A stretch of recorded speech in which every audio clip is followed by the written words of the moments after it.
ये सब सुनने में थोड़ा बड़ा और शायद थोड़ा भविष्य वाला लग सकता है, तो इसे बेहतर ढंग से समझने के लिए चलिए एक ठोस उदाहरण देखते हैं जहां इसे लागू किया जा सकता है।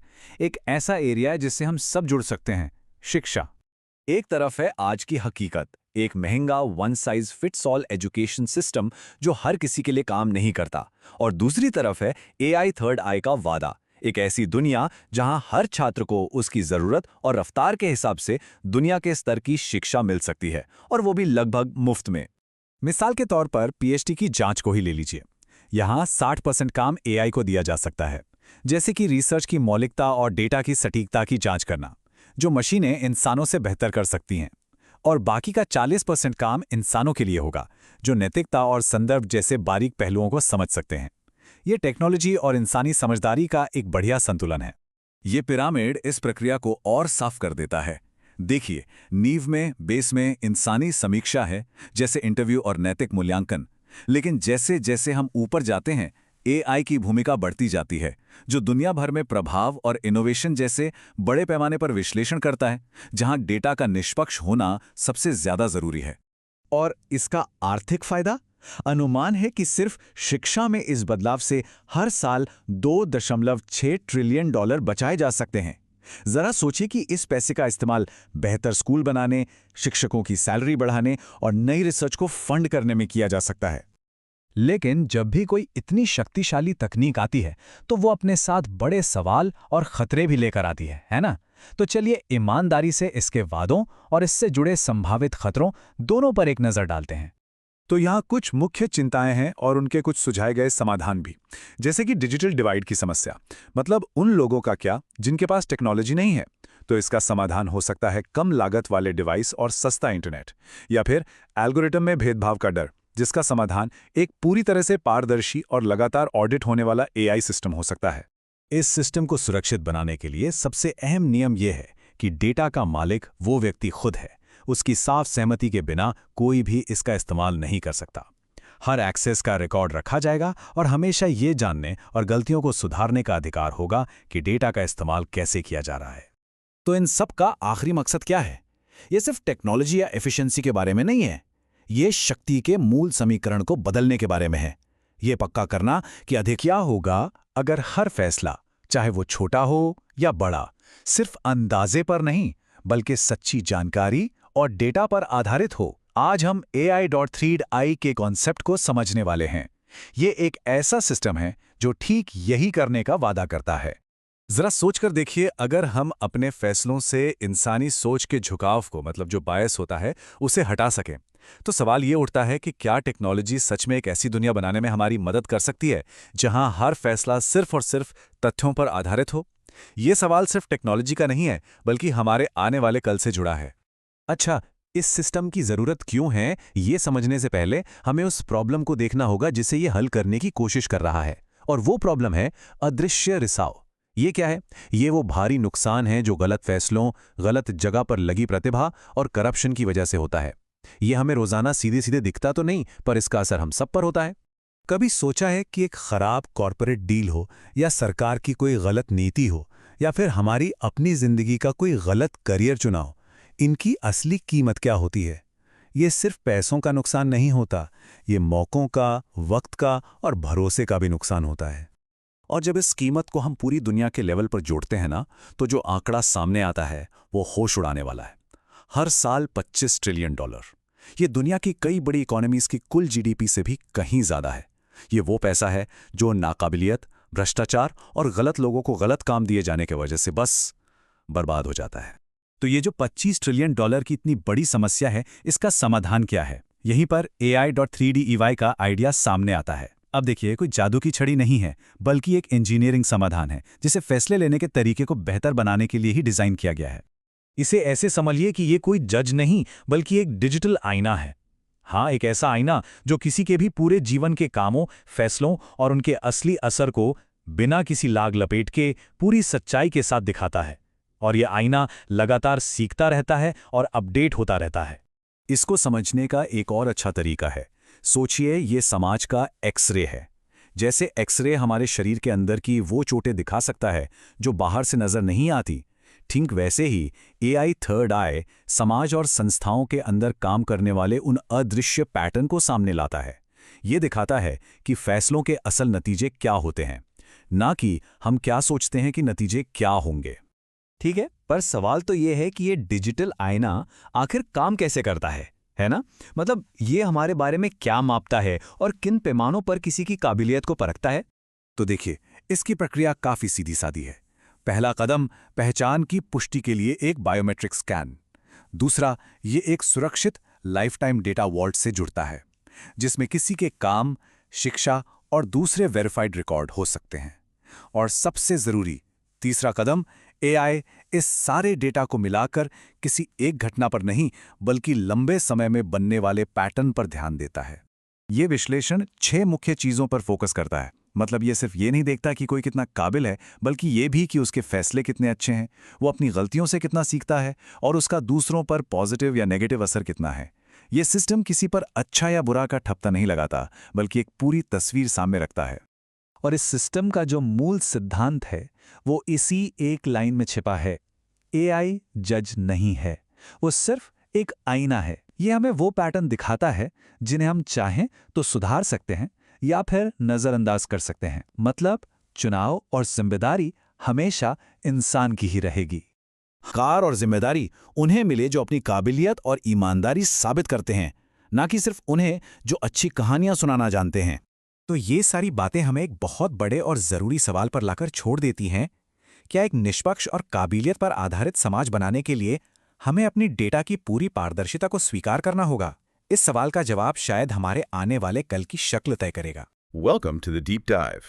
I'm so glad you're here with us today because we are looking at a really massive collision of two completely different ideas. We really are. It's essentially the ultimate data-driven optimization of a human life versus the totally unpredictable, messy reality of how success actually happens. Exactly. And we're exploring concepts today that, frankly, sound like they belong in a futuristic sci-fi novel. But they are being seriously proposed right now as a blueprint for society. Right. It's a fascinating intersection. We are basically putting two completely different lenses on the table for you today. Yep. One lens looks at how society could mathematically measure merit, to eliminate systemic failure. And the other lens looks at whether a perfectly optimized, friction-free path is actually what creates a resilient human being in the first place. And to do this, to really dig into this, Yeah. we're unpacking two very contrasting sources today. Two very different texts. Yeah. The first is a highly structured, visionary keynote proposal. It's called the AI.3rd.EYE Model of Education. Which is quite a title. It is. And this is an initiative spearheaded by the IIT-Roorkee 1973 batch. It's part of a much larger framework known as Bharti Vision 2025. Targeting a huge civilizational transformation for Bharat by 2047. Exactly. It lays out this comprehensive architecture for instrumenting human decisions and completely overhauling global education using AI. And then on the flip side, our second source is a biographical retrospective on Sundar Pichai's college days at IIT Kharagpur. Which details his incredibly unlikely and honestly very human path to becoming the CEO of Alphabet and Google. Before we get into the details of all that, I do want to emphasize our role here today. Yeah, that's important. We are looking at the AI.3rd.EYE proposal impartially. It is a highly provocative piece of source material that touches on structural governance, massive data tracking, politics, systemic reform. It touches on everything, really. It does. So our goal is strictly to understand its mechanics, its philosophy, and the implications of what it proposes. We are just here to convey the ideas without endorsing the system itself or taking any sides. Okay, let's unpack this. What if every single decision, every success, every failure, and every constraint in your entire life was tracked by an AI system to optimize your potential? It's a heavy question. It really is. And let's start with the massive global problem that AI.3rd.EYE is actually claiming to solve. Because according to this keynote, the world is bleeding resources due to what they call an invisible crisis. The numbers they put forward are staggering. They estimate the global loss is an astonishing 20 to 25 trillion US dollars annually. Trillion, with a T. Yeah. And in India alone, the proposal cites a loss of between 40 and 50 lakh crore rupees every single year. Which is roughly 15 to 18% of the country's GDP. Just evaporating. If we connect this to the bigger picture, those numbers represent something far more complex than simple financial theft or, blatant, easily identifiable corruption. Right, it's not just someone stealing money from a vault. Exactly. The source uses the term invisible leaks. We're talking about the compounding daily losses caused by bad leadership decisions, ignored merit, delayed infrastructure projects, misplaced talent. The unseen stuff. Yes, it is the invisible, unquantified cost of the wrong person sitting in the right chair for a decade. And the proposal frames this entirely as an engineering gap. They make this really compelling argument that we obsessively over-engineer our physical machines, right? But we leave human decision-making completely unmeasured. There's a great comparison in the text about that. Yeah, it asks why 1,000-year-old structures like ancient temples or forts are still standing today, while a modern 10-year-old bridge just collapses into a river. And the keynote's answer to that question boils down to two things: accountability and measurement. Right. Ancient builders had to over-engineer for uncertainty, and there was immediate severe accountability for poor workmanship. But in our modern era, massive projects fail due to aggressive cost-cutting or fragmented responsibility across dozens of contractors. And above all, unmeasured incompetence. Precisely. We have X-ray machines to find a microscopic stress fracture in a steel beam. But the proposal argues we have absolutely no instrument to measure the systemic stress caused by a chronically poor decision-maker. Which brings up what the authors call the 90-10 inversion. The text claims that globally, 10% of people control 90% of the wealth and power. A pretty widely accepted statistic. But it argues this inversion doesn't happen because that 10% are necessarily the best, the brightest, or the most competent. It happens because our current systems simply cannot see incompetence early enough to stop it from failing upward. Right. Power ends up being gained through networking, perception management, title hoarding, rather than proven, accumulated impact over time. That is the core vulnerability AI.3rd.EYE proposes to fix. It basically wants to replace subjective perception with an immutable ledger of evidence. A lifelong data vault. And I have to pause here, because the moment you hear the phrase lifelong AI tracking, it is impossible not to feel a chill down your spine. For anyone listening, your mind probably jumps straight to a dystopian surveillance state. Of course it does. So how exactly does the source material define the boundaries of this tech? Because we need to clarify that. The architects of the proposal are incredibly strict about clarifying this exact boundary. AI.3rd.EYE is emphatically not a biometric judgment system. Okay. It does not read your facial expressions to determine your morality. It does not read minds. And it is not a surveillance camera watching your every move to judge your soul. But it does use biometrics, right? Like face or iris scans. Yay, it does. But those biometric elements, face, iris, fingerprint scans, they are utilized for one specific neutral purpose, which is identity retrieval, much like Aadhaar or Face ID on your phone. So just to be clear, the biometrics act purely as a decryption key to access the data vault, nothing more. That is the boundary line they are drawing, yes. The system operates on 3 distinct layers to keep the data processing objective. Let's walk through those layers. Layer 1 is that identity layer. It is neutral, carrying 0 judgment, simply fetching the unique ID. Got it. Layer 2 is the lifetime data vault. Now, this is a chronological, immutable record of event-based data tracked continuously from age 0 to 80 plus. So it's tracking your entire lifespan. Right. It logs education outcomes, employment records, resource usage, conflicts, learning curves over decades. And the third layer. Finally, layer 3 is the AI interpretation engine. This is the third II. It does not attach simplistic good or bad labels to a human being. Instead, it analyzes the vault's data to reveal patterns. So it's asking objective questions. Exactly. Like, is this repeated failure due to a lack of competence, or was the person operating under severe environmental constraints? Let's talk about how it actually evaluates those patterns, because they use 6 dimensions of scoring that attempts to quantify a human life without dehumanizing the individual. The 6 indexes. Yeah. I want to break these down, but let's imagine a hypothetical scenario to see how they interact. Let's say we have an executive leading a massive tech project. Okay, a big tech executive. The first metric is the competence index, or CI. This measures their raw skill versus the complexity of the task they are taking on. Makes sense.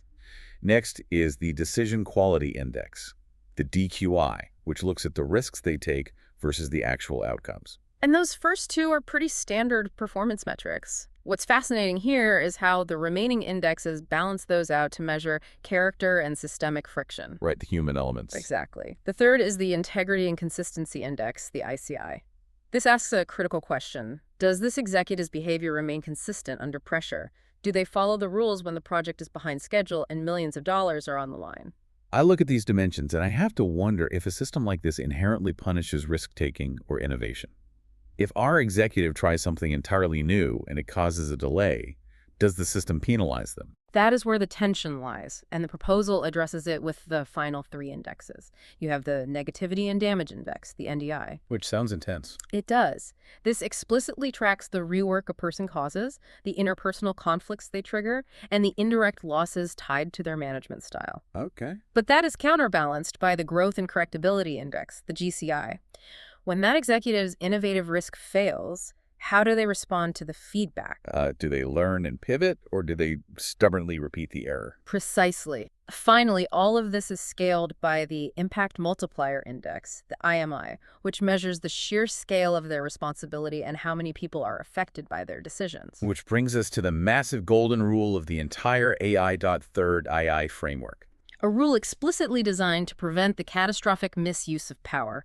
Authority cannot exceed competence plus integrity combined. That is the mathematical ceiling the system places on human ambition. Wow. If an individual has a high impact multiplier index, meaning they hold a powerful office or control vast resources, but their lifelong competence and integrity scores are low, the AI flags them as systemically dangerous. Because they have too much power for their proven track record. Exactly. The stated goal is to expose hidden destroyers of value without relying on subjective witch hunts, ensuring that authority is strictly bound to proven, continuous merit. It is a staggering level of measurement, mapped out decade by decade. I mean, from ages 0 to 10. Parents and schools feed in foundational data regarding a child's learning pace and environmental constraints. Then through their 20s and 30s, it tracks skill acquisition and relationship patterns. By their 50s and 60s, it measures the downstream impact of their leadership. But buried in this sweeping timeline is a highly specific, incredibly interesting demographic detail about aging. You're talking about the concept of the super seniors.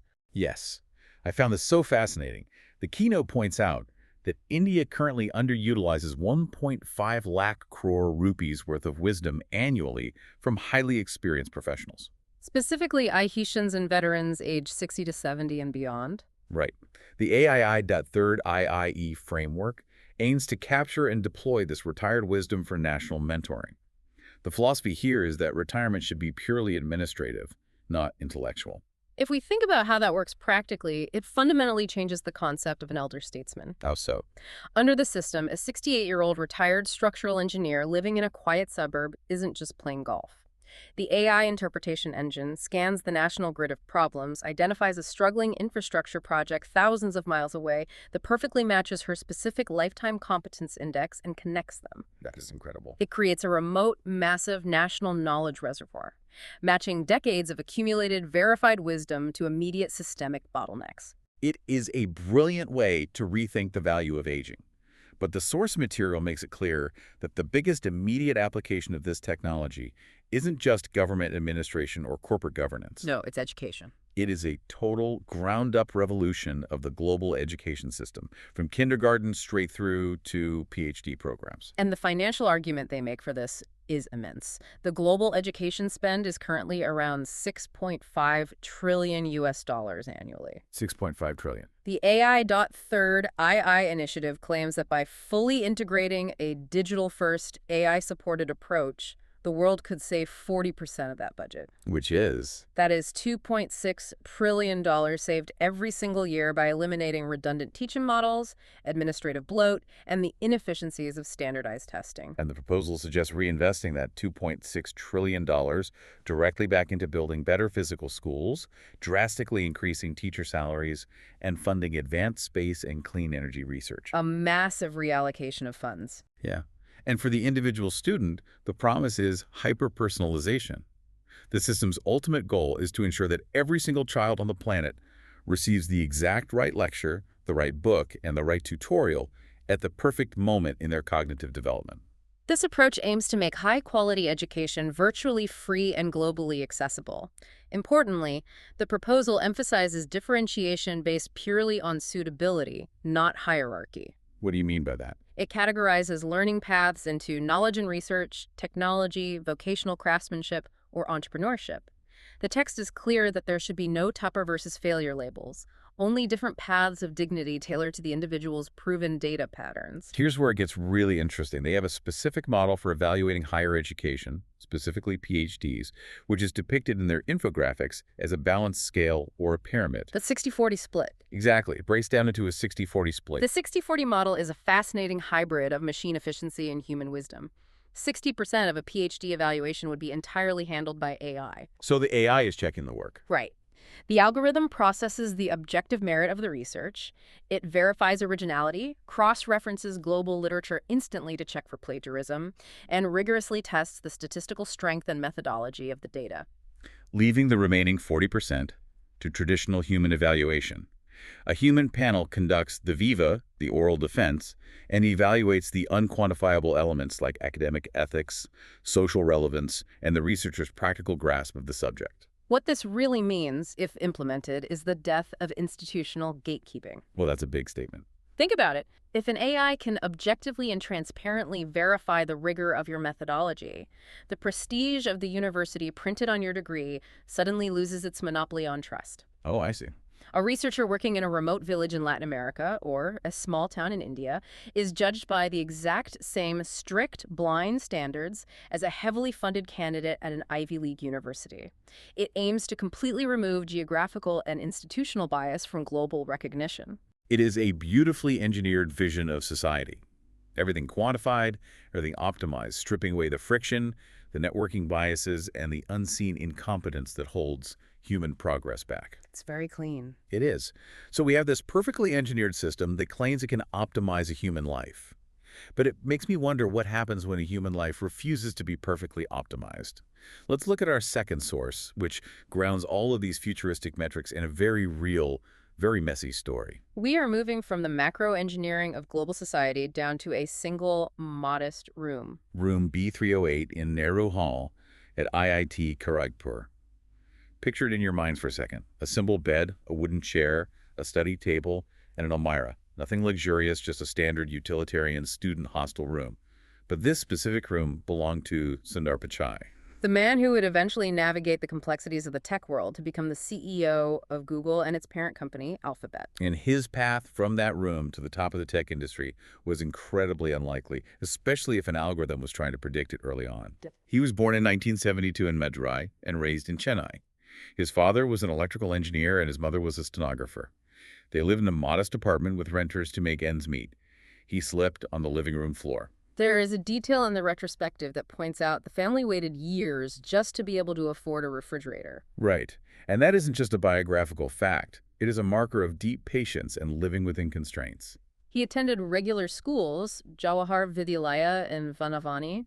He was clearly bright, gaining admission to the highly competitive IIT Kharagpur, but notably, he didn't study computer science. Which is traditionally viewed as the prestigious, high-speed track to tech leadership. Exactly. He enrolled in metallurgical and materials engineering. And here is the crucial detail that really makes you stop and rethink the entire philosophy of lifelong data tracking. Sundar Pichai himself has publicly admitted that his first-year CGPA at IIT was, in his own exact words, embarrassing. This raises an important question. How would a rigid system like AI.3rd.EYE have evaluated an 18-year-old Sundar Pichai at the end of that first year? It is the ultimate reality check for the algorithm. You have a kid from a modest background sitting in a non-computer science branch who completely bombs his grades out of the gate. If a predictive engine looked at only those initial data points, it might have flagged his competence index as low. Yeah. It might have smoothly redirected him to a less demanding, lower impact path to spare him further failure. But this is exactly where the AI.3rd.EYE's proposed growth and correctability index, the GCI we talked about earlier, becomes the most critical metric. The keynote claims the system doesn't judge the isolated failure, it measures the response. And Pichai didn't let that embarrassing first year define his trajectory. He didn't need an AI to redirect him. Over the next 3 years, he adapted, he pulled his grades up, and he ended up graduating in 1993 with a silver medal. And the trajectory from that point forward is legendary. He earns his master's at Stanford in 1995. He gets his MBA at Wharton in 2002, where he is named a Siebel Scholar and a Palmer Scholar. Then he joins Google in 2004, where he doesn't just manage, he drives massive, complex projects, like the Google Toolbar, Chrome, and Google Drive, eventually stepping into the role of Google's CEO in 2015. The biographical source points out that his ultimate success was not predicted by his specific engineering discipline, nor was it the result of a flawless, friction-free academic record. It was built on the resilience, independence, and resourcefulness he was forced to develop during those 4 years at IIT Kharagpur. He credits his time there for giving him a rounded, real-world experience. He developed the critical soft skills, the ability to collaborate with peers, and the emotional intelligence that are absolutely essential for a CEO managing a global workforce. On a personal note, it is also where he met his wife, Anjali. Right, and none of these foundational character-building moments are easily quantifiable on a spreadsheet. The human element is so stubborn and beautiful. I want you, listening right now, to reflect on your own life for a second.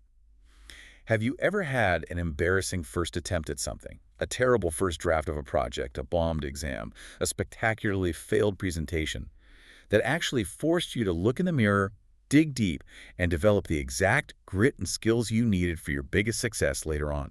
That is the inherent messiness of human development. It defies a straight, optimized line. The friction isn't always a system error. Often the friction is the lesson itself. So what does this all mean? We have explored a grand, sweeping database proposal from the IIT-3rd.EYE 1973 batch. A theoretical system designed to instrument every human decision, eradicate the unseen incompetence that costs the world trillions, and perfectly personalize global learning so no talent is ever lost in the margins. A huge structural vision. Yes, and we contrasted that immense structural vision with the deeply personal, unquantifiable human grit of a metallurgy student with a bad first-year GPA who slept on a living room floor and ended up running one of the most powerful technology companies in human history. I think the final synthesis of these two sources actually brings us back to a core admission within the AI.3rd.EYE keynote itself. What's that? Even the architects of this highly structured, data-driven system admit that the true value of any tracking mechanism is that it does not judge humans. It reveals patterns humans choose to correct. Sundar Pichai recognized his own pattern. He saw his embarrassing GPA, he found his internal drive, and he corrected his trajectory entirely on his own without a global AI network prompting him to do so. Which leaves us with a fascinating, somewhat provocative thought to end on today. And this is something for you to mull over as you go about your week. If a system like AI.3rd.EYE had been meticulously tracking Sundar Pichai from kindergarten, if it had successfully optimized every single step of his learning to perfectly match his aptitude and minimize his exposure to failure, would it have flagged his incredible potential even earlier and accelerated his rise? Or would it have changed who he became? Exactly. Would that continuous, algorithmically smooth path have removed the very freedom, the peer collaboration, and the necessary painful struggle that he himself credits for shaping his resilient character? Does optimizing away our failures also optimize away the grit we need to succeed? Thank you so much for joining us on this deep dive. Keep questioning the data, keep learning, and we will catch you next time.